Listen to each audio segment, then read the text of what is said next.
Hello and welcome. I am Scrapperlock, and this is Let's Rant with Scrapper, playing City of Heroes on the Rebirth server with Psyop, our level 26, almost level 27 mutation Stalker, and we are working on Uberman, and it's one of my favorite story arcs, so we're working on that. And as we go, it's time for another, I don't know about rant, but conversation about tabletop role-playing games. This is about all games, not just any one particular game, and sort of a generic comment about how to become a better master of the game. So there's a channel I sometimes watch called The Basic Expert, and it's somebody who started with 5th edition and then he soured on it and got interested in Basic and Expert set, and now he does a lot of videos on how to play that and why it's better and so on. Whether it's better or not, we don't have to debate because it doesn't really matter. What I want to talk about is he posted a video about game mastering, and he gave some really good advice in there. And I just want to kind of voice my own thoughts about that subject. So what he's talking about is how do you be a better game master? And he said, what's the difference between being, in his vernacular, since he's mostly thinking D&D, a game master versus a dungeon master? And with the idea that a dungeon master is somebody who runs D&D. They know how to play D&D and they know how to run D&D, but they haven't played other games. Maybe they don't even realize other games exist, or if they do, they just sort of bat them away as whatever. It's just another game, but we play D&D, right? And so what he was saying is, if you want to really be good at game mastering as a general proposition, you should try other games because you will learn other things from other games. So his fundamental premise is there are three types of people who play role-playing games. Players, probably mostly D&D players, although they can play other games. And players are minimally invested, right? They might like the game, but they only show up for the session. Maybe they think about their particular character's build in between sessions, but they don't invest in the game the way a DM or a GM does. They probably only bought the player books, right? Player's Handbook, Xanathar's Guide, Tasha's Cauldron of Everything. If you're in talking about D&D, if you're talking about something like Savage Worlds, maybe they bought Savage Worlds core and maybe the setting, like the player version of the setting book, if there is one, like the Rifts version for players. They probably won't buy the other stuff. And most of the content is owned and mastered, run by the game master, the dungeon master. So you have this sort of minimal level of investment that is the vast majority of the population, which are the people who only play these games and never run them. Then, and I'm now going to genericize this and not use Dungeons and Dragons because it could be any game. Then you have the what I will call the game master, which he called the dungeon master. And the game master is the person who has made that investment for a single game, right? You're going to run champions. So in addition to buying the champions book, which everybody did, you also bought enemies and a bunch of adventures and strong escape from stronghold, which is like a setting kind of a thing. To the prison is called Stronghold, where they keep the villains in the champions world, and you bought the Millennium City expansion pack or whatever. You've, if you're like me, invested in Xeroxing hundreds and hundreds of copies of the character sheets with the blank figures on them, and so that you could draw villain costumes, and invested in magic markers and invested in hex paper and counters that I bought from Avalon Hill.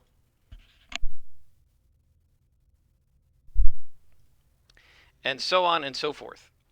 So you've made that investment. You've learned your particular game, and you know it quite well. You know the rules, you know the rulings, you know the sage advice, whatever it happens to be. You are up on the latest comments on Reddit. You frequent the Discord where the GMs are talking about things and you get advice from them. So you are, for your game, whether it's D&D or Champions or Call of Cthulhu, and you're a keeper, you are well versed and many dollars poorer for it in that game. So you're kind of an expert in the game that you're running, right? So this is the second type of player of role-playing games, right? You have the first type, which is the person who is the player. They're casual, right? I mean, there's no other way compared to a GM to describe it. They are interested in the game. They know the basic rules. They know how to run their character, but they don't have a strong investment in the game the way a game master does. The second type is the the game master of the game you're running. The game master is an expert in that game, good at that game, has spent all the money in that game, knows how to run that game, and so forth, right? Has made a greater investment. The third type, which compared to Dungeon Master Basic Expert called Game Master, compared to Game Master, I'm going to call the Master of the Game. This is somebody who not only is a GM in whatever game they're doing, like Champions, but they play other role-playing games. And this was actually the point of his video. He argues, and I completely agree, that you shouldn't only play one system, whatever your system is. You should try other systems. If you're running Call of Cthulhu, try Savage Worlds. If you're running Savage Worlds, try Fate. If you're running Fate, try the Cypher system. If you're running Cypher, try Cyberpunk. If you're running Cyberpunk, try D&D, right? And the idea is that each of these game systems brings something unique and interesting to the table. They have different mechanics for doing things and different emphases to the game. And you can learn an awful lot about just the generics of running a game and having pacing and scenes and interesting stuff happen, right, from different game systems with different mechanics. And so what he argues, if you want to be a true master of the game, right, a real game master, you've got to try to play lots of game systems.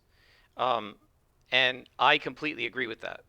I think that I have learned an awful lot about the process of generating narrative elements from the random tables by playing Ironsworn and Starforged, which are very different games from the types of games that I normally play. Now, mechanically, in the end, after playing Ironsworn and Starforged for 2 campaigns, which you can watch on my channel if you really want to, I decided that those games are not for me, at least not as written, right? I don't like the vagueness of the rules and the fact that there's a very light emphasis on mechanics. I like mechanically heavy games.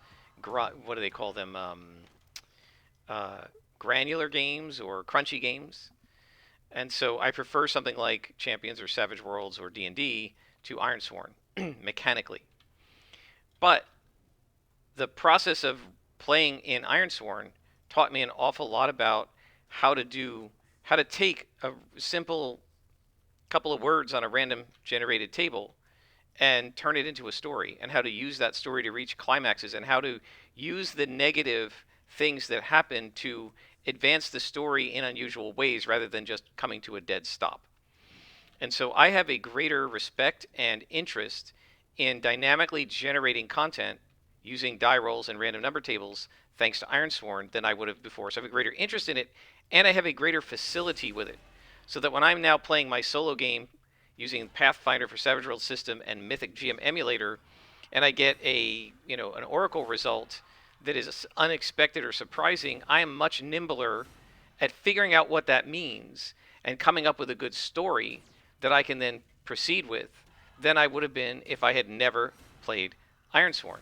Right? Ironsworn gave me an appreciation for things that I wouldn't have seen in other games. Right? One of the most important things in Ironsworn is that when you roll for success, it's not most games that you either succeed or you fail. Right? There's a DC 15 trap. If you roll 15 or above, you disarm it, and if below 15, you don't disarm it. But Ironsworn has the strong and the weak hit, as well as the miss. So strong hit, yeah, you disarmed it, everything's fine. Weak hit, as miss, you failed to disarm it, probably you set it off. But a weak hit is you disarmed it, but something happened. You get your result with a little negative consequence. And that frustrated me when I first started. Why can't I just flipping succeed at this thing that I'm skilled at? Because the game doesn't want you to. Why doesn't it want you to? Because the narrative moves forward because of the almost successes rather than the out and out successes. And what I found when I was playing Ironsworn is when I got a strong hit, the story kind of stopped because you succeeded. You did what you wanted. You fulfilled your iron vow. You got some experience. You're done. But when I got a weak hit, I had to swear another vow to make it right because I didn't completely do it. Or I had to try something else, or I upset someone that I didn't vow to who didn't want me to complete the vow. And that created another vow, and I had another quest to do, and now I'm on another story arc, right? So I realized by playing Ironsworn, which again is a game that in the end I've decided mechanically isn't for me, I I realized that narratively it is for me because it helped me see that partial successes can be the best ones and lead to really good storylines. It also helped me see how to generate things, right? When I make up an NPC, a non-player character, in my Savage Pathfinder game, I use the Ironsworn Oracles to generate the goals, the role, the activity, the attitude, the personality, and descriptor of that character because it provides just enough information to give me a picture of the NPC without too much and overwhelming me. And so I've actually imported a bunch of roll tables from Ironsworn into my Mythic GM emulator based Savage Pathfinder game, and I use many of those. And so this gave me facility with using oracles and random tables to come up with story elements that I would not have had if I had never played Ironsworn. And I can now use those skills to generate content in my own role playing games. So, as a great example, not as a GM but as a player, we're playing in this temporary campaign in the Critical Role world of Exandria. And because it's temporary and because I'm not a huge fan of Critical Role, I don't really care about this character, I'll be honest. So I was like, well, when I make it up, I'm just going to randomly roll. And it turns out that, much as I'm not a fan of Critical Role, the Exandria book has an excellent section called the Heroic Chronicle that lets you make up character backgrounds and stuff. And so I said, you know what, I'm just going to roll for it. In fact, the GM said if you want, you can roll your stats or use stat array. And so I rolled stats. He said, and I'll trust you, but I actually recorded a video and videoed myself rolling. I said, I'm going to roll the stats in order. First strength, second dexterity, and so on and so forth. And we'll see what it happens. And I ended up with a character that I said, all right, this looks like it's going to be something like a ranger. And then I randomly generated all of the background. Now, I did that in part because I didn't care, right? But I also had facility with doing it, having done it with Ironsworn and stuff. And by the time I got done, I ended up with a really cool character who's a monster hunter whose brother, he and his brother were out hunting, and they were hunting for this mysterious thing called the Lindworm. And the thing actually almost killed his brother, and the brother thinks that my character, who was younger and wasn't in line to be the heir, was trying to assassinate him to get to inherit, right? He doesn't believe that it was an innocent thing. And so that was all generated by random number rolls. Right? I ended up with a really cool character with a really cool background. I never would have thought to generate a PC that I'm going to play with random rolls if I had not played Ironsworn. Right? So here's this game that I wouldn't necessarily try to play with my friends, and I'm not necessarily going to play exactly mechanically again the way it's written. But I learned things from the game that I can then use in other games. And so this is why the Basic Expert says, if you really want to be the master of games, right, really want to be a true GM, not just somebody who's okay at running D&D, you can become a better game master of any game by learning other games. And sometimes even porting their ideas wholesale into whatever game you're running. And so, I mean, lots of game systems have cool concepts that you can try in your game. And, sometimes those concepts are going to require a lot of tweaking, and sometimes you can almost use them wholesale. And let me give you a great example, which several internet GMs like Matt Mercer and Matt Colville do, and it's even recommended by somebody. It might have been James Hike on the D&D Beyond website. 4th edition D&D had skill challenges. 5th edition doesn't. And yet many, many, many 5th edition game groups use skill challenges. They're porting it in from another game wholesale and using the rules almost unaltered. It works great. Why they didn't put it in 5th edition, I don't know. Hopefully they'll put it in 6th, because I think there are millions of players who don't even know about it because it's not in 5th edition. So unless you go looking, or like I saw Matt Colville and Matt Mercer do it and said, okay, let me look up how to do this. And Mercer didn't really explain it the one episode I saw, but Colville explained to the audience how it worked, and he explained it to his players because they had never heard of it. And I mean, it's awesome. It's really cool, and it's something from another whole edition of the game. It may as well be another whole game, right? That you've poured it into 5th edition. And so the point here is that you can learn a lot from playing other games that you can then use in whatever game you're running. And so the best advice that he said he could give, and I completely agree, for becoming a better game master is to just play other games. And so I definitely advise that. I'm very interested in looking into other games besides 5th edition because I'm sort of sick of it.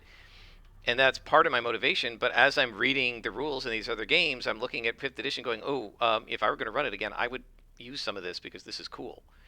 And I'm not going to run it again. But if I did, I would definitely be porting stuff from other games. And as another example, I often see, and we've talked about this before, 5th edition GMs hate flying characters. They hate it. They don't like Aarakocra. They think flying is overpowered, and they don't want low-level characters to have it and everything. It upsets them. They struggle to manage it. For me, I never struggled with my Aarakocra cleric in my party. I always was thinking in 3 dimensions when I built every map from level 1 to level 13 for 2.5 years. It was not hard for me to do. Why? Well, because in the rest of my life, right, for many years, I was a GM for champions. And in champions, lots of characters can fly, just like they can here, like this character can, right? And so I'm very used to thinking 3-dimensionally for maps, for villains. I'm used to making up villains who can deal with flying characters because you have to deal with flying characters in champions. So it was seamless and almost effortless for me to handle a flying character, and there was literally never a time in the campaign where the fact that he could fly broke anything. Not once in 55 sessions. That doesn't mean it can't happen, but it didn't happen for us because I already knew how to handle a flying character, and I just was able to deal with it. But why?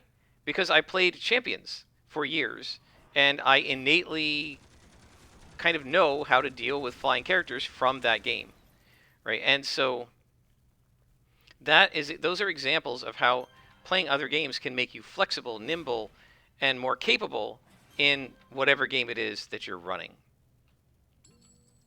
And so that's why I think it's really good advice. If you want to really be, shall we say, a next level GM, not to say that I am, I'm just average, I think, but if you want to be a next level GM, if you want to be a good GM, if you want to be better at running the game you're running, whatever your favorite game is, play other games, learn other game systems, learn from those other systems, and port the good stuff from those systems into whatever game you're running. Now, the other thing I will say, and I am going to give a double thumbs up to this, that the basic expert recommended, which is not something I necessarily would have recommended myself until I started doing it now. He said, whatever game you want to do, before you put it in front of your players, play it solo. Make up characters in it. He said you want to do a couple things. The first thing is make up a bunch of characters. Make up a party. Not just one character. Make up a whole party. A cleric, a fighter, a magic user, whatever. Make up a group. Because he said the first thing you want to do is make up characters and see what it is that your players are going to be thinking about and confronting as players when they're creating characters, right? You have a character concept, and you're trying to make it work in the game system, and you're struggling to make it work.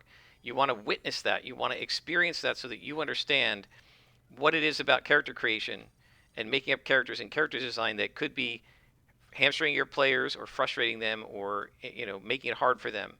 I created a system for Savage Worlds in Foundry that's very graphical to see. It's always hard for me to remember when I've done the right number of sort of skills and attribute increases that you get at level, at novice rank when you're first starting at rank 0. and with no advances when you're first, basically starting character. And I often get it wrong and screw it up. And I created in Foundry like a little way of using sort of these faux tokens.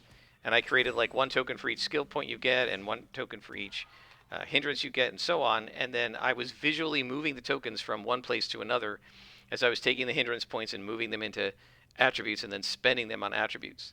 And so I would probably take that system in some form and show it to my players to help them do character creation so that they don't lose track of how many of the power ups you get that they've used so far as they're building their character. Right? Because you don't just, at least with me, I don't just add 12 points worth of skills. Right? I look at the edges, I see what edges need. The edge says you need a certain amount of fighting. To get to that level of fighting, I need a certain amount of agility. So I go spend some points on agility and I spend some points on fighting, and then I come back and I take the edge. And if you're not being very careful, you lose track of, well, how many points was that and how many are left in each of these categories. And so I created a visual way of doing that that helped me. And now I can share it with my players. Right? I also know, having done this, that keeping track of that is hard and that they're going to need some kind of assistance with it. And I also know that they're going to probably be bouncing back and forth between skills and powers, and I can't figure out where this glowy is. There it is. And so, like, it gives you a feel for what the process. Where'd it go? Here. For what process the players are going to have to go through in order to create a character. And then you, as a GM, having troubleshot that 4, 5, 6, 7, 8 times, you can help them because this may be their first time making a character, but it's going to be your 6th or 8th because you've already done it a bunch of times. So that's why I was so great at helping people make up champions characters, because I made like 1,000 villains over time, and I had hundreds and hundreds of instances of experience in building and balancing character sheets and knowing how to turn a concept into a set of points. If you only ever done it once, it's hard, but if you've done it dozens of times, it's trivial. And same thing with this game, right? I'm really good at least designing and running characters the way I like them. And so I could help somebody else build characters like this if they wanted to, and it wouldn't be hard at all. And so so that's the first piece of advice he gives, is to go ahead and, let's confuse this guy, to go ahead and make up characters, and not just one. Make up a bunch of characters so that you can see what your players are confronting when they're trying to figure out how to design a character that they're going to want to play. Right? So that's his first piece of advice. His second piece of advice, which I think is also really good, was now that you have a party, take it into the game and start soloing and play the game with that party. Now, I don't know if I would do a party at first. I find doing one character hard enough, but I have definitely found that it's useful to do. So I'm playing Pathfinder for Savage Worlds, and I've done about 15 one-hour sessions, right? So I played the equivalent of about 15 hours of game, and my character is still a novice about to become seasoned, so she's about to get her 4th advance. And I have made a lot of mistakes, right? I just ran a battle, and boy, did I screw that up. And I screwed up a bunch of other things. For instance, she did a simple fail of a skill check. It was athletics to try to jump out of a window. She failed it. And I gave her like a level of fatigue from bumps and bruises, which has been very detrimental to her. But the thing is, you don't normally take a level of fatigue for a simple skill failure. You take a level of fatigue if you crit fail. So basically, the character failed, and as a GM, I ran it as a crit fail, which you shouldn't do. It wasn't a crit fail. That's when you roll double ones, but she didn't roll double ones. She rolled like a 2 and a 3. So she failed it, but she didn't critically fail it.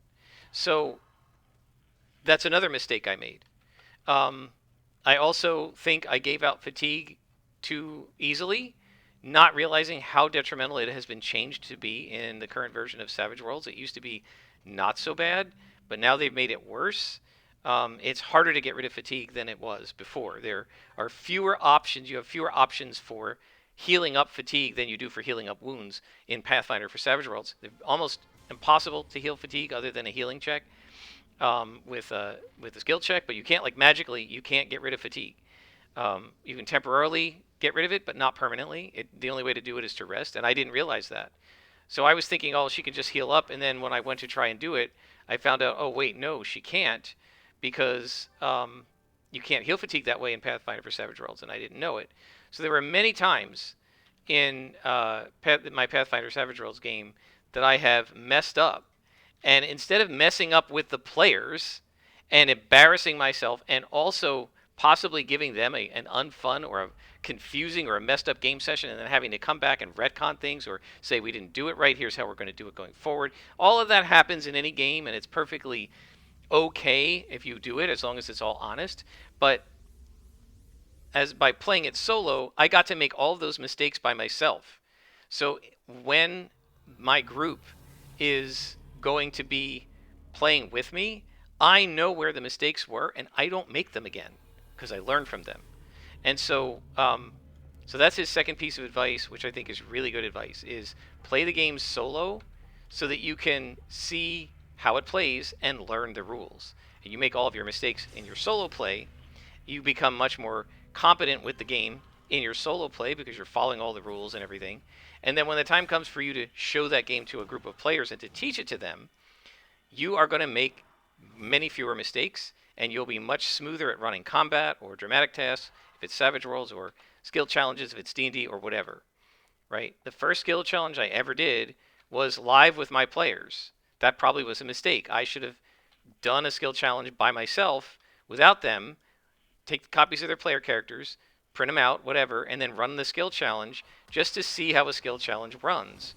And I didn't do that. I just ran it cold. You shouldn't do that. You should play yourself, get used to the game system yourself. And if you've done both of the things he suggested, right? If you've made up 4 or 5 characters, and then you've run them through a dungeon or two, or whatever, an adventure or two, a scenario or two, you'll be super familiar with the game, both from the character creation perspective of actually creating the character and from play. So you will have a huge advantage over your players in the sense that you will not only have learned how to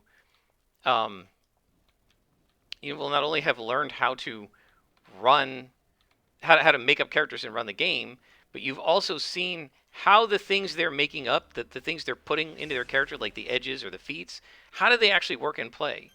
Right? And you find out, you know what, this edge that looks really cool is actually kind of crappy in play, and I'm not sure I would take it. And then you could advise the player, I ran this thing solo for a couple of months, and I don't think this edge ever came up. You might want to think about a different edge, right? So it gives you all this insight by having made up characters, not just one, but make up, and I think part of his point is you make up real characters intended to go on real adventures solo.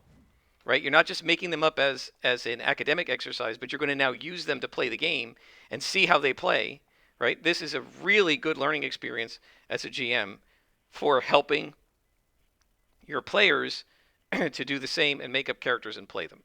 Right? You can be kind of like a mentor to them. And that's what he's talking about in terms of being the master of the game. Right?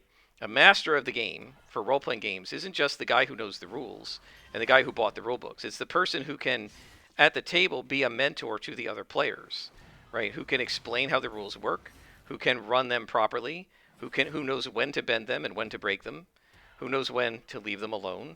And he knows that because he's been playing this game by himself for a while, and he's found where all the snags and the snafus and everything are, which you wouldn't necessarily know if you never played it at all.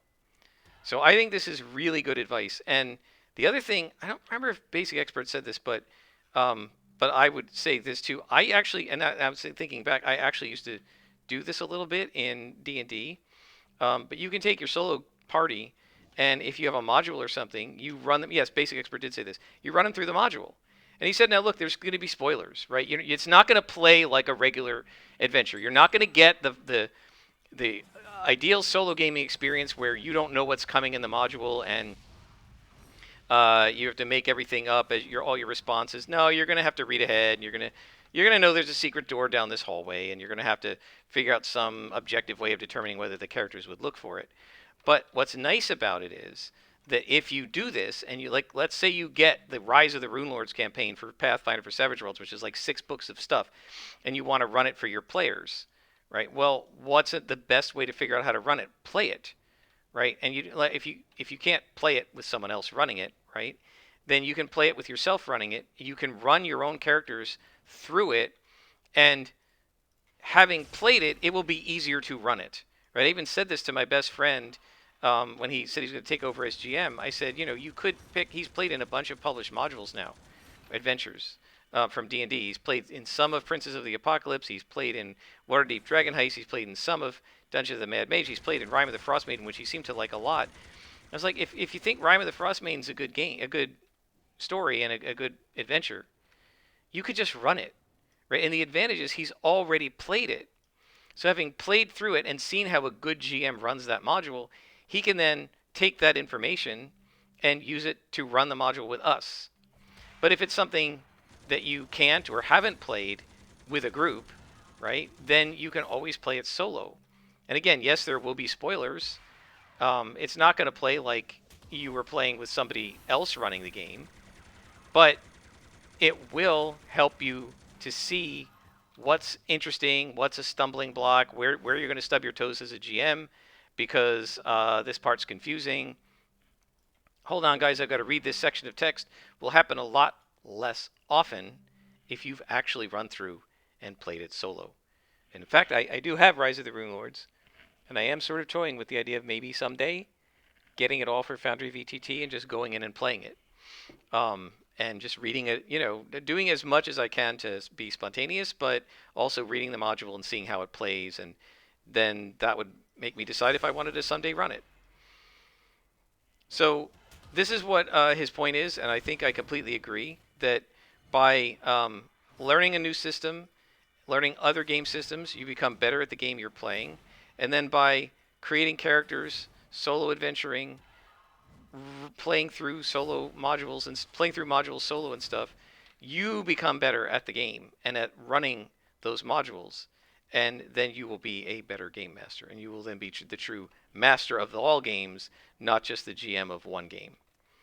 So that's kind of the gist of what Basic Expert was saying in that episode, and as I say, I agree with him. I think it's a very good idea, in particular, to try other games than whatever game it is that's your main jam, because again, it lets you see so many possibilities, so many options, so many things that your game maybe doesn't do well that other games do really well, and you can steal from them. You can just steal from them outright and use the exact same system if possible, or convert the system, right? I hear a glowy.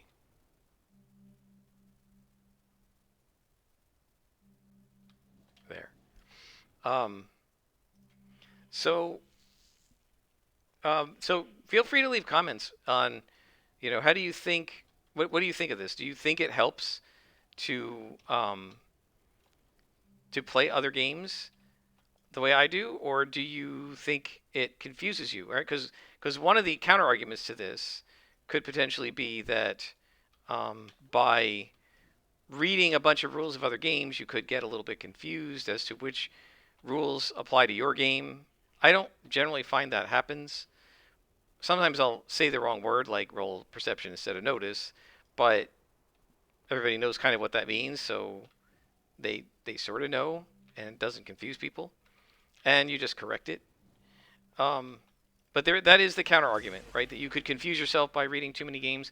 I have never found that to be true, and I think that many games, almost every role-playing game has something in it that's worthwhile. Even if the game itself isn't great, there'll be some idea in it where you say, oh, that idea would be actually kind of cool if we imported that into D&D and just tweaked it for D20 instead of D100, right? Or this idea would be really cool if we took it from D&D and imported it into Champions, right? Like some kind of a skill challenge. There isn't really one in Champions, but you could create a skill challenge in any game, right? Where you've got to roll a bunch of skill successes and you've got to get so many successes before so many rounds go, or so many phases, or so many failures, or whatever. I mean, you could do that in almost any game that has skills, right? And it makes the challenge of what you're doing more interesting and exciting, because it's not just a single role, it's a series of roles that a whole group of players can work on together, like the dramatic tasks in Savage Worlds. Same thing as the skill challenge, right? It's the same basic idea. The mechanics are a little different, but the idea is pretty much the same. Or the social conflict in uh, Savage Worlds is a really good idea. You have 3 rounds. You've got 2 sides. Each side makes their argument, and you make skill rolls based on the argument, and you can support each other, and so on. And then when you're done, whichever side has had more successful skill rolls, more tokens that they collect, that side wins. Now, you might have to massage it a little bit because in Savage Worlds, every 4 that you beat the needed target number by is a raise, and you're counting the number of raises. So in D&D, if you need a DC is 10 and you roll a 20, that's the same as rolling a 10, right? Whereas in Savage Worlds, if you need a 10 and you roll a 20, that'd be a success with 2 raises, so you'd get 3 tokens. So I don't know how you would necessarily collect the tokens in a game like D&D or Champions where it doesn't have degrees of success like that, but you could come up with something. And in the end, you could still have a social conflict where you're scoring the skill checks and the role playing of the party or the group, and you're scoring that against what the NPCs are doing, and then whoever comes out on top in the score wins the argument and convinces the judge or the jury or whatever to be on their side. And so this is a really cool idea that exists, as far as I know, only in Savage Worlds as printed. And you could import that, just like importing skill challenges and dramatic tasks, into other games.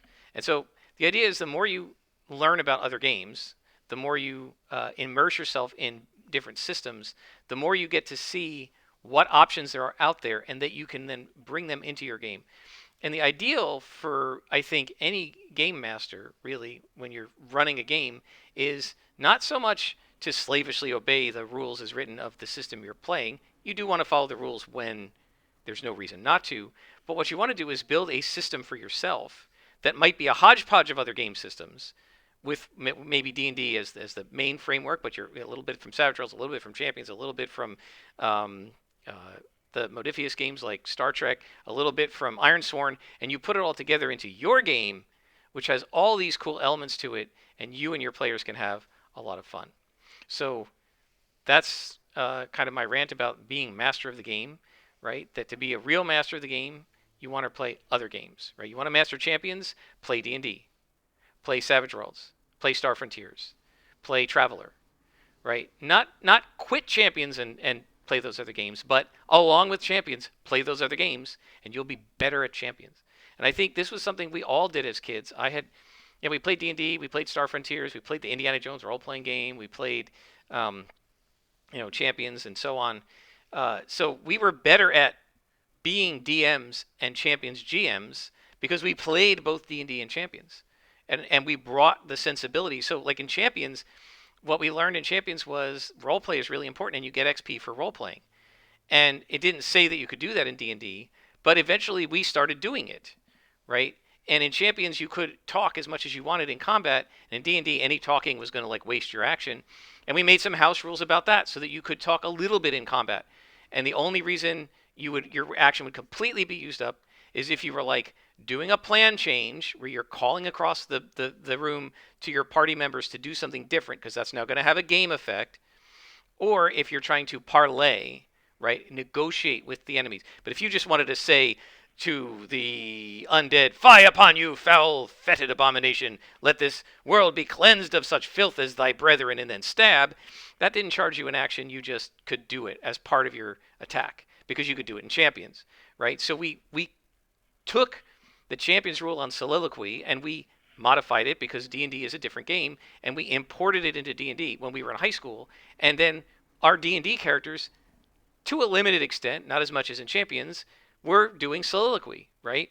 Which increased the roleplay we were having at the table, and we had a lot more fun.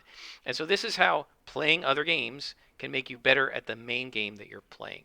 So always leave yourself open to looking at different systems, especially if they're really different systems, right? Ironsworn, powered by the Apocalypse, almost no mechanics at all. Savage Worlds is a totally different system. And then D&D is a totally different system on top of that. Champions a totally different system on top of that. Fate, totally different system on top of that. All these have extremely different mechanics, right? So it's not that you're playing 5th edition D&D and 3.5. They're pretty similar, right? They have some differences, but they're D20. They have armor class, they have hit points, they have memorized spells, they have, resting mechanics. All that stuff is pretty similar. So feats, right? They're coded a different way, but they're all very, very similar. It's not that it's not okay to do very similar systems, but I encourage people to do different systems, right? Systems that are so wildly different from each other that it will be almost impossible to convert. And therefore, you kind of have to play them separately. You really can't convert a D&D monster to a champion's character in an easy way, right? It'd be easier to start from scratch and say, what does a champion's character do? I'm not going to look at any of the stats. Want a regenerating monster? Okay, we'll do that. And here's how you do it in champions, right? Um, Rather than trying to take the troll's stat block and say, well, 2 hit dice means this many stun and this much body, and this much armor class gives him this much PDED and this much OCV, DCV. Nah, you don't want to do that, right? You just want to take the big ideas of the game system that are exciting or interesting or make for fun gameplay or add variety or spice to the gameplay and use those to help you adjust the way you're running whatever your current game is. And along the way, you might find that you like playing one of these other games better than whatever you thought was your main game, right? So you might start out playing Champions and then start playing Fate and go, I like Fate better than Champions. Let's play that instead. Or like me, right? I started out learning Savage Worlds to get some ideas for D&D and found out I like Savage Worlds better. And I'm hopefully going to play that someday if I can convince my group to do it. And if it were up to me, we would abandon D&D and go straight over to Savage Worlds. But I wouldn't forget all the lessons I've learned from playing D&D. Just like I haven't forgotten, even though I haven't touched Champions since 1992, I haven't forgotten all the lessons I learned from Champions. And I use those lessons to inform my game mastering to this day. So that's my rant or my advice. If you want to really be a good game master, if you want to really kind of go next level, try other games and then make up characters in those games and solo play those games and see how they play. And then once you've done that, you can play with your players and let them see how they like it too and expose them to other games because it will make them better players. Just always remember that if they're just players, they're not as invested as you. And so you may have to do some things to sort of entice them because without the investment, they might not have as much interest. Many of them will. And it's all up to your game group and what you guys like to do. Until next time, I am Scrapperlock, and this has been City of Heroes on the Rebirth server.